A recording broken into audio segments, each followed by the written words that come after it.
This is Leggacy Radio. I am delighted to welcome the Struts into the Leggacy Radio studio. Gentlemen, are you well? Ow! I'm wicked. We're all really good. Good. Yeah, I'm alright, thank you. I'm not so bad. So if you've never heard of the Struts before then, well, you've been missing out. Things started for these guys around 5 years ago when vocalist Luke was advised to work with guitarist Adam after their previous bands parted ways. The ball started rolling there. Luke up sticks from Bristol area to Derby, and you two began writing a catalogue of songs. Jed and Gethin, bass and drums respectively, got involved through mutual friends, and the rock and roll outfit that is the Struts was born. Shows started in 2010 and early 2011 saw the release of track titled Things That You Do. Support dates with McFly followed, including a gig at Wembley. Relentless gigging saw the band gain momentum into 2012, which saw single I Just Know become XFM's track of the week. Very credible in the industry. It went from one height to another for the Struts, doing your thing in venues such as Hammersmith Apollo by that time. The exciting and ambitious performance these guys deliver was noticed by people in 2013, not only in the UK, but success came in France too. A solid festival circuit consisting of shows at Boardmasters, live at Leeds and The Great Escape, followed by the release of Could Have Been Me, made 2013 an incredibly busy year. Growing into 2014, the band released track Kiss This in February, and it's currently Leggacy Radio's track of the week. I suppose I should let you hear it. Thomas says stay home, get away from me, saying I was bad for you. He got his way, I'm gone for good.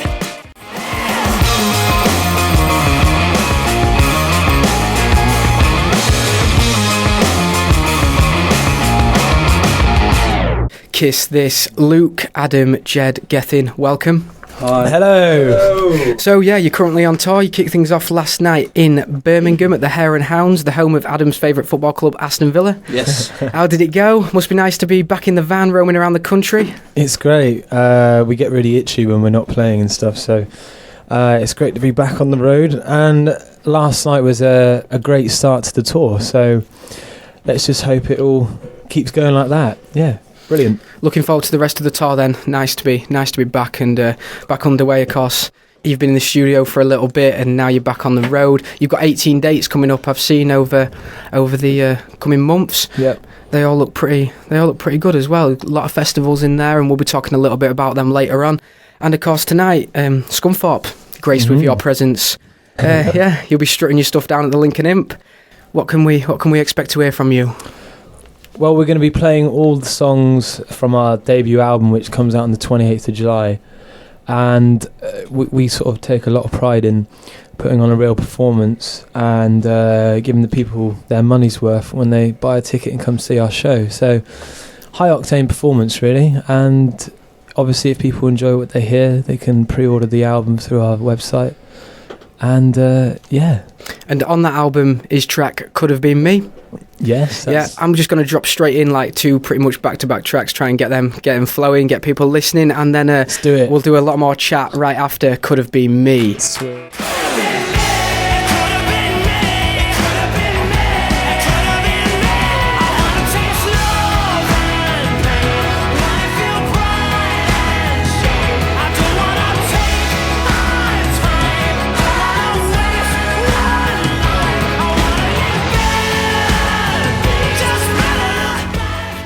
What a song. Could have been me. That saved me saying it, to be fair. Yeah.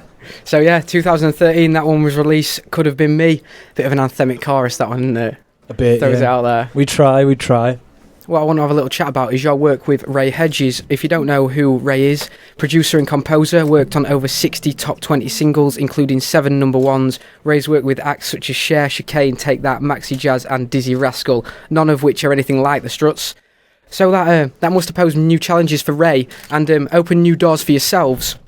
How was it working with him? It was great because as soon as we jumped into his car when he picked us up from Jersey Airport, obviously he's worked with, well, as you said, quite an impressive bunch of artists, but obviously a lot more on the kind of pop side. And as soon as we started talking about the bands that we were into and the kind of album that we wanted his help producing and stuff, he got really excited. And it's not just Ray Hedges, by the way. He has his right-hand man, sidekick, a lovely man called Nigel Butler, who's acts as like also a composer, and he's a great technician as well, and he's a whiz on all the techie kind of stuff, and Ray just kind of oversees it.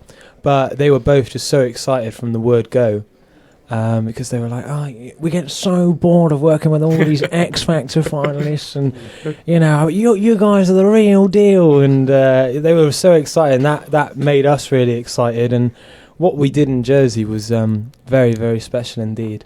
So you recorded part of the album down there, and you did some over in Spain. Yeah, we did one song. We did this guy called Greg Alexander and one of my friends called Nick Southwood. But Greg's he was in a band called the New Radicals who did Get What You Give, and he was just we worked with them guys and we did this song, and then he thought it'd be a good idea to go record it in Spain. So we did it. We got in a bus and drove all the way down to Spain. We stopped in like Paris and Bilbao. It was a bit of a rock and roll journey, as he put it. It was stupidly insane. It was ridiculous. Yeah, but really cool studio. I mean, I don't think we even finished it there. We had to finish it when we got home. But yeah, it was a good experience, and it sounds great. So yeah, that was good. And then you went from Spain to Bournemouth. Yeah. So whereabouts do you record in Bournemouth? It's called the Beach Studio, with a lovely group of guys called Red Triangle.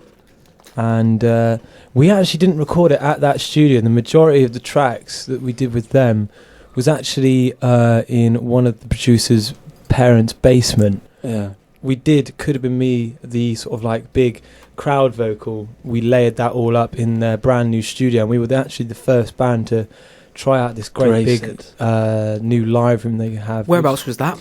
It was in Bournemouth. It was just down, Christchurch. Yeah. Yeah. Really quite near the beach, really near the sea.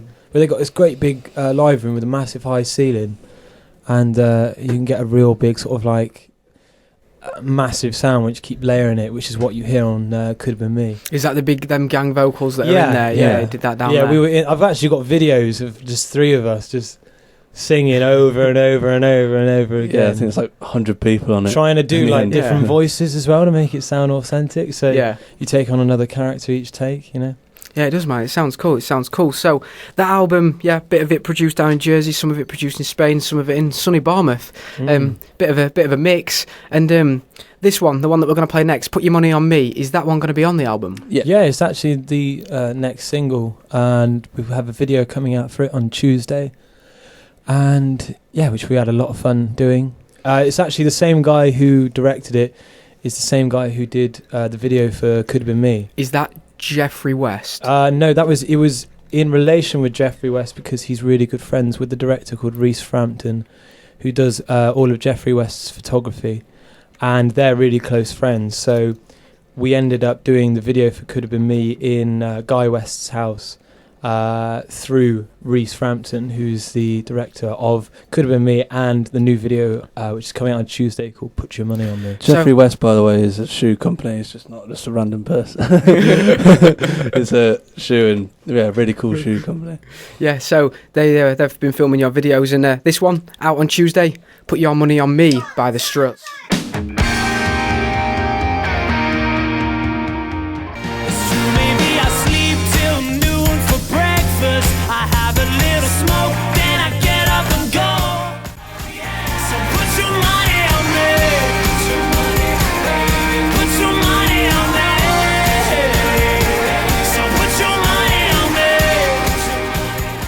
So I was having a little chat during that song, and that's the one that you went over to Spain to record. Yes. Up in Granada, how was that? Yeah, it was good. The trip down was had tears, and there was laughter and a bit of blood. But it was a lot of fun. It's fun now looking back on it. It's horrible at the time. At the time, it was it was pretty bad. Especially on the way back up, we got caught in a snowstorm, sort of like north of France. And there was no heating in the van, and it was a big van, so it couldn't even warm up very quickly. And I actually did cry in the back of the van because everyone was asleep, and I was just there with like a denim jacket over me, like, oh, I'm so cold. And I was like, it was horrible. We decided to drive all the way back in one sitting, like don't stop at all. It was like 6 hours. No, it was 36 hours. Yeah, it was insane. That's what you call a megalithic drive. What has happened to rock and roll in order for you to cry in the back of a van on the way back from Spain. Yeah, you Rock and roll do died. that and see if you don't cry. Seriously, it's nothing worse. Real men cry. Right? In vans, yeah. Am I right? So that was over in Granada in Spain, and of course, you could do all right on the continent. It seems France have warmed to you Yeah, very much so. Some festivals over there last year, and heading back over there again this year. Mm-hmm. And we're actually going to Spain as well. Going to Spain as well. Yeah, What- playing in Malaga. It's a festival called Sun 101. So that'd be good. And then the next day we play another festival, but that's in France. So yeah, cool. heading around Europe then, bit of a European tour. Yeah, we hope Yeah. so. If I it think we should be on Eurovision. If it starts going, it should be good. And then of course you're back over here for the UK's festivals. Of course, Strawberry Fields and Isle of Wight, to name a couple. Mm-hmm. Isle of Wight, you sit on top of Cher Lloyd on the bill. How does that feel? Yeah, well, it'd be good. Like, obviously, there's like a few other fairly well established pop acts, which we seem to be a bit more later on in the bill. But I think it's down to the owner of the festival, John Giddings, fell in love with the band about 3 or 4 months ago, and he was just insisting that we play it, and we were like, of course we will. And then when we saw where we were in the bill, it was a huge surprise. So thanks, John. Yeah, underneath Clean Bandit as well. So yeah, Yeah. I mean these are guys that are knocking around the top 10 Hmm. at the moment. So Exactly. yeah, that'll be a wicked gig Can't wait. over in there. And of course, what other festivals, UK festivals you doing this year?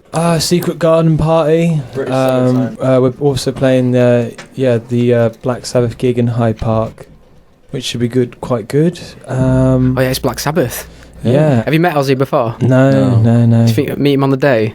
I don't know. I mean, people like that don't really hang around, do they? Mm. They'll get Yeah. helicoptered in and then bugger off again. But Motorhead are playing as well, which would be quite cool. Who else is? Oh, Soundgarden. Soundgarden That'd be cool. as well. Soundgarden. I haven't listened to Soundgarden in a while. Yeah. Black Hole Sun. Now that was it. The video for that. Yeah. I know. Interesting. Really scary.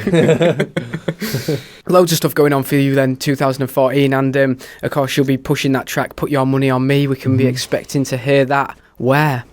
Well, it will be available on iTunes pretty soon, and also, as I said earlier, the video will obviously be out. So if you can't wait, then do what I would do and just rip it from YouTube.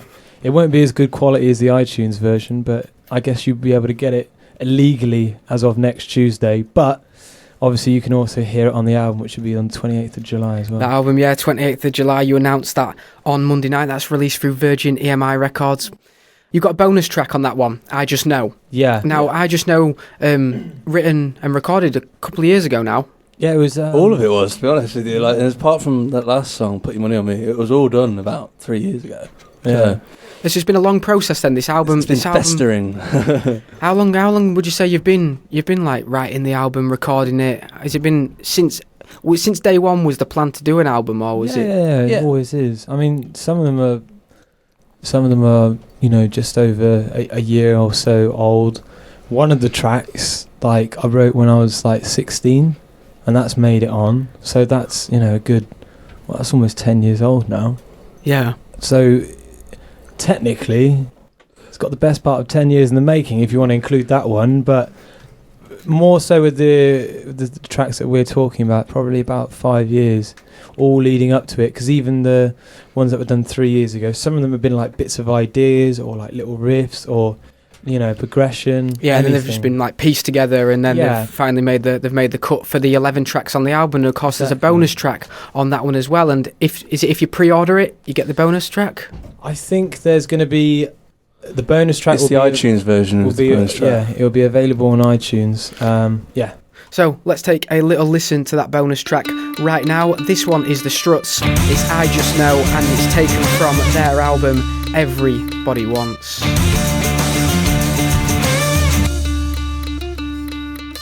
Play my tunes on the 45, kicking me down 'cause I was barely alive. I know. I just know. I just know.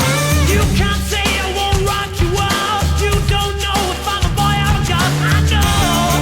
I just know. Out the 28th of July this summer.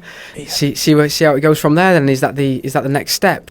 We'll just see, really. I mean, obviously, when we have the album out, I think there'll be a lot more demand for our live shows because everyone's gonna, want to come see us once they know all the lyrics and get the album. That's going to be the good thing about having an album out there is, it's not just these 3 or 4 little tracks or the covers that we've got, on YouTube. It's going to be our body of work, which we think, represents us musically where we are at the moment, Definitely having an album out there, of course, like you got 40 minutes or so of the Struts that people can access, and it's that live show that you mentioned just then. That's what I want to talk about. Now, this is how you've been like kind of building your reputation. When I was doing my prep, looked online, and it's all about what the Struts do live.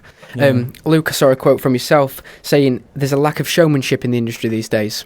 Yeah, well, there is. I mean, I don't want to go too deep into it, but it's very frustrating when there's a lot of bands at the moment, sort of, you can call them contemporary acts or whatever, that are doing really well, and that's, it's all good for them, and I'm not going to slag off their music or anything like that, but in terms of their live performances, you go see them and they've got everyone there at the palm of their hand, and they'd consider a show like ours to be cheesy or something like that, and it's it's that kind of too cool for school attitude, which I just can't really stand at all. And the worst thing is as well is that a lot of journalists and radio stations are making that shoegazing, non-showmanship attitude the criteria in order to be played on a radio station or appear in certain magazines, and that really frustrates me. But the fact that we're different, I think, is our best strength, and we play on the fact that we're unique, and we want to go completely against what the latest trends are, if you were, Flamboyant, outrageous, ambitious performance that you're putting across. How did it start? When did you start doing it? Who did it come from? Well, I've always done it. I've just like any aspiring, artist or performer or anything, I just look up to my heroes, and that's the standard that I want to achieve. And the way I do things on stage is not particularly it's not me saying that's how it should be, this is it, because variety is the spice of life, and that's really good. But this is what I prefer. When I go and watch a band, or when I like to listen to certain music, I like it to have that certain energy. And visually, I always try to make things as impactful as I can. Yeah. So it's going to be that's what you're doing across this tour. Obviously, down in Scunthorpe tonight, the Lincoln Imp. I'm looking forward to this. We'll dazzle, hopefully. But we'll just do it how we want to do it, and. It's great. We'll just try and put on the best live show. Give them a run for their money. Will you be wearing your favoured leather trousers? Yeah, I will. I've got 3 pairs at the moment, which I'm rotating because I can't really get to a washing machine. So I just quickly turn them inside out backstage after the gig, let them air out a bit, and hang them from the back of the van on the way down the motorway just to give them a bit of air, while I'm sat there in my soggy briefs in the front. Yeah, you'd always need some I found in van on tour, you need some solid comfort wear, some nice trackies, some good joggers. Yeah. That's the main thing. If you forget your joggers, then you're a novice and an idiot. Do you know what I mean? You need to bring your joggers. You can't otherwise, you get deep vein thrombosis. If you wear these jeans 24/7, We were talking about matching tracksuits, weren't we, to travel in? Yeah, we could have matching tracksuits. The Struts tracksuits, what would they be like? Well, preferably, bright pink, something like that. Pink lady. Not even because it's an eye turner, because it's just that kind of colour just sort of says something, I'll leave up to you what that says. But maybe have the Struts in some sort of semicircle, Sergeant Pepper-esque style on the back, maybe with numbers, Don't want to look like a stag do though. There's a fine line between stag do and band on tour wearing pink jumpsuits. That's Vicky Pollard, isn't it? Pink tracksuit. Yeah, it definitely is. So yeah, unfortunately, I have to wrap things up. It's been a pleasure to have you in the studio, and thank you very much for coming and playing live for us in the car today. Thoroughly enjoyed your set. I've just got one last little question, and it's one that somebody tweeted in and asked me to ask you. Would you rather have a lion the size of a pigeon or a pigeon the size of a lion? Lion the size of a pigeon. Yeah. I don't know. I'd have the pigeon the size of a lion, because Peck your eyes you out. could train that. You could train that as a little chick, right? Imagine that, and then I you don't could think jump pigeons on are it. that clever. You could jump on that, you know. You could just dangle a bit of bread in front of his beak, and he'd just take off, and then that's how you steer it with a mechanism with a loaf of bread. These questions seem to be quite. They always happen. It's like one of them was like, "Would you rather have an elephant the size of a horse, or having a horse the size of an elephant?" So it was like, who cares? I don't know what I mean. Yeah, I thought it was an interesting one because I obviously put it out there. Like, what? Yours was better. I mean, like the horse and the elephant one. It's like what? I like the penis and the leg one was pretty good. What was that? Would you rather have your leg the size of a penis or the penis the size of a leg? But that's just that's in your own opinion, isn't it? Because penis can vary in size, as can a limb. Should probably cut that out. We should stop talking now. Yeah, we'd already said goodbye. So thanks a lot for coming into the studio today, and I'll catch up with you. I'll see what we'll on Leggacy Radio. We'll be covering a little bit of your tour, and of course, Kiss This is our track of the week. So expect to be hearing that album out on the 28th of July. The Struts. Thank you very much. Thank you very much. Bye. This is Leggacy Radio.